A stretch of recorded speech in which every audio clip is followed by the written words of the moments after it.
Hi everyone and welcome to a new video about Butterworth Response LC ladder filters. This is our example number 5. In this example we will look at the bandpass filter design. So we will see that in the calculations step by step and also verify our calculations using SPICE simulations. So let's look at our example. The objective is design a Butterworth Response passive LC ladder bandpass filter. It must have a 50 ohm double terminated shunt input circuit. This circuit here is the generalized filter, the source resistor and the load resistor. These are normalized to 1 ohm, so you can see 1 ohm here and 1 ohm there. We need to scale it up later to 50 ohm, so 50 ohm for the RS and 50 ohm for RL. And we'll see that also what this filter then must be in order to get the specification, because the specifications are the following. These are similar to the specification we have discussed in example number 1 to 4. We have maximum passband ripple, a max of 1 dB. We need a minimum stop band attenuation of 30 dB, so a minimum of 30 dB. The lower passband frequency, it's given by FPL, is 1.5 MHz. The upper passband frequency is 2 MHz. And you have also the lower stop band frequency, which is 1 MHz. The other one, upper stop band frequency, is 3 MHz. So there are now specifications here. So let's see how we can work it out in the solutions for this design. Step 1 is the passband bandwidth and the center frequency. That's also called the resonant frequency. So the bandwidth first. The bandwidth is just a definition between the lower and the higher passband frequencies. It's actually between them. So in this case we determine the difference of these two, so it is 2 pi times the difference between the 2 MHz and the 1.5 MHz. With 2 pi because we work in radians per second, and if you now do the calculations here, you'll get 10 to the power 6 pi radians per second, because the difference here is 0.5 MHz. Next part is the center frequency. The center frequency is given by the geometric mean of the lower and the higher passband frequency. So you multiply them and you take the square root of this product. So if you now substitute that again in omega, so in radians per second as a unit, you get this, and then you calculate that, you get then 10.88 mega radians or million radians per second.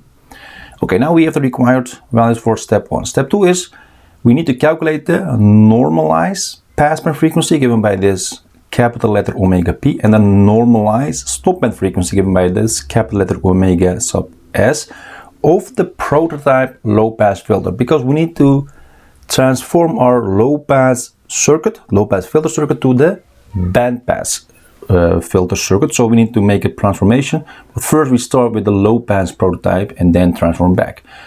And this omega p, this capital letter omega of p, is given by this, so it is difference between the upper and the lower passband frequencies divided by the bandwidth. That in this case just exactly 1. It's actually almost 1, because you look at this, is also omega bandwidth, and the other one, omega sub s, so that's actually the normalized stop band frequency, is given by the difference between the upper and the lower stop band frequencies. That's actually shown here, and in this case it is exactly 4. Now we need to calculate the filter order. This is the filter order and of the prototype, still the low pass filter. Now, in this case we go to the epsilon s in the similar formula, exact same actually, and also the epsilon s later. So we have 1 dB, so you just substitute the values, you get here 0.5088 approximately, and epsilon s again a minimum of 30, and you get here 31.61 approximately. Now taking this together, again, this is a very similar formula as we have for the low pass and high pass filter, but the only difference is actually this denominator here. Now it is not Fs or Fp, it is the omega s and omega p. So you actually look at the normalized passband frequency and a normalized stop band frequency. Now you calculate this, you get now this value of 2.9784, thus we require NS3. The next step is then the normalized cutoff frequency omega c, the capital letter omega c of the prototype low pass filter. So we continue still with the prototype low pass filter.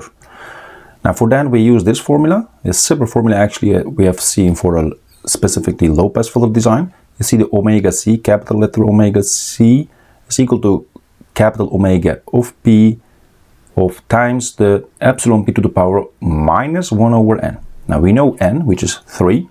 We know omega P, which is then the capital letter omega P, which is 1. So it is just 1 times this 0.5088 to the power of minus 1 over 3. We now do the calculation, you get this 1.2526 radians per second approximately. Okay, now the next step, step 5 is, since we now move on with the bandpass filter design, we need to also calculate the bandpass bandwidth scaling factors given by this KFBP, which is then specifically the frequency scaling factor of this bandpass filter. Now that is given by this formula.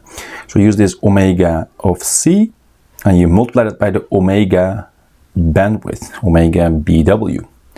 Now which is then given by this, which is 10 to the power 6 pi times this 1.2526, which is then 3.935 mega radians per second. Okay, we collect the values we have so far. These the omega center, omega bandwidth, the frequency scaling factor of the bandpass filter, and also the magnitude scaling factor of 50, because we need to have 50 ohm double terminated shunt input circuit, and also our order 3. Now this is the Butterworth response filter table. We know that it's only valid for low pass filters, but as said, we will then transform our low pass filter circuit into a bandpass filter. So we know it must be a third order, so we have this x1, x2 and x3 normalized values must be a 1, 2 and 1. We will see that shortly what it means. So we have now the low pass to bandpass transformation. This is the low pass filter circuit. We see the C1, L2 and C3. So the numbering 1, 2, 3 is actually also the numbering here of 1, 2 and 3 for the x1, x2 and x3. The normalized value of this C1 must be 1 farad. The normalized value of the inductor must be 2 henries, and the normalized value of the C3 must be 1 farad. So that's actually what it means. So we now transform this low pass filter prototype circuit to a bandpass filter circuit.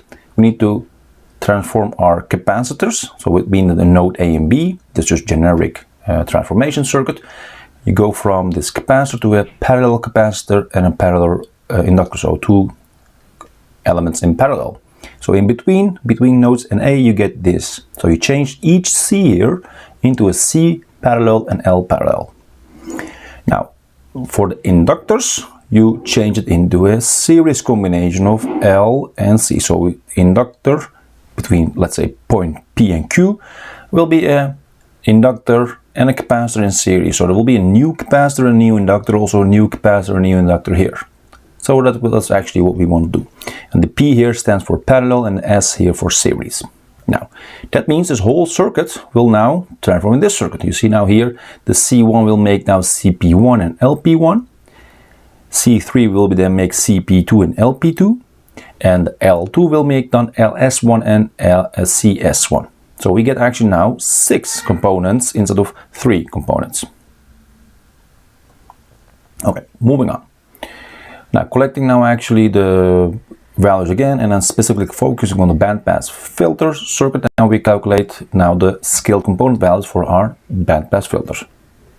This is again our table. Specifically what we need is the 1, 2 and the 1. Now the component values, CP1 is calculated using this formula. You see the C1 again, the normalized value, which is 1 from a table. KM and KF bandpass, we all know that. That's 50 and 3.935 mega radians per second, all here. Now we calculate that, we get down 5.082 nanofarad. And this is the component value we need to have here. Now in a similar form, for the LP1, that is related to that omega center frequency, which is actually here. And also the C1 again, that's from the table, and also the KM and the KF bandpass. We all know that for this design. Now this is also calculated, you get now 1.661 microhenries. Moving on with the CS1, which is then this formula. Now we have this series combination capacitor. You see the frequency scaling factor for the bandpass, the KM gain, magnetic gain scaling factor, and also the center frequency, and also the L2. And L2 is now 2, so you just substitute this and you get now this 332.3 picofarads. Now LS1, in a similar form, you calculate this and you get now 25.941 microfarads. You see actually this formula, and this formula is actually similar to the low pass filter. The only change is actually in the parallel and the series combination of the capacitors and the parallel of the inductor, and there we use the omega center. Now the final one in a similar form for the CP2 and LP2 in a similar form. Now you use this one, but it's exact same, so I go a little bit faster. It's exact same values, only changes just the C3 here, but that's exact same as C1 and C1. The only thing we need to know is now the RS prime and the RL prime, because they are scaled values, which is then the Km times the RS, which is 1, so 50 times 1, and also Km times RL is all 50 times 1. Now we have now all the component values for our bandpass filter. Okay, let's now collect them here. This is all the component values and also the scale values for the RS and the RL. And the design circuit will be then this. This is the prototype low pass filter, as said before, and this is now the bandpass filter we have now scaled up. RS50, RL50, and other values you can all see here. Okay, now taking this together, we will now look at the values and the result in the simulation. The body plot is shown here. You can see the gain plot in the body plot. You see here some labels. I will go through it one by one. First, the circuit again. This is the circuit we have designed. This is our bandpass filter. It was a unscaled or normalized low pass filter. So the first one is the passband gain. You see the passband gain of minus 6.02 dB at this frequency, which is actually our center frequency. And why is it minus 6.02 dB? Because the gain is a half at this passband gain. Then we have only RS and RL effectively. So that means a gain of 0.5. That means 20 log over 0.5 is minus 6.02 dB. The next one is a lower passband frequency. You can see at minus 1.5 megahertz. The gain is minus 7.02 dB. So 1 dB down. That means the ripple we wanted is 1 dB. And if you go to 2 megahertz, that's actually the next one, is 2 megahertz. They see actually again the same gain, which is then minus 7.02 dB, again 1 dB down. So the ripples again as required. The lower stop band frequency here is 1 megahertz, and there you see a gain of minus 36.28. You go down then effectively by 30.26. So you actually need to do 36.28 minus 6.02, 30.28 dB at 1 megahertz, which is more than the minimum required 30 dB as stop band information. That's actually also according to the specifications. You will never get exactly 30 of exactly what's said here, because you always run around the value of this n, which you calculate up. So if you have, for example, calculated n as 2.6, you always do 3, so you get more attenuation than what you should get in the actual formula. Now the next one is then the upper stop band attenuation. Again, a similar value. So again, the value is minimally what we wanted. So again, according to specification. So we can say all the, and center frequency as set is this 1.703 megahertz. So all the specifications are met. That means the design is completed for this Butterworth response LC ladder bandpass filter. Alright, this is our example number 5, considering the Butterworth response bandpass filter using the LC ladder configuration. If you have any questions, comments about this example, please let me know in the comment section. I will try to answer them as soon as possible. See you next time in another video. Take care.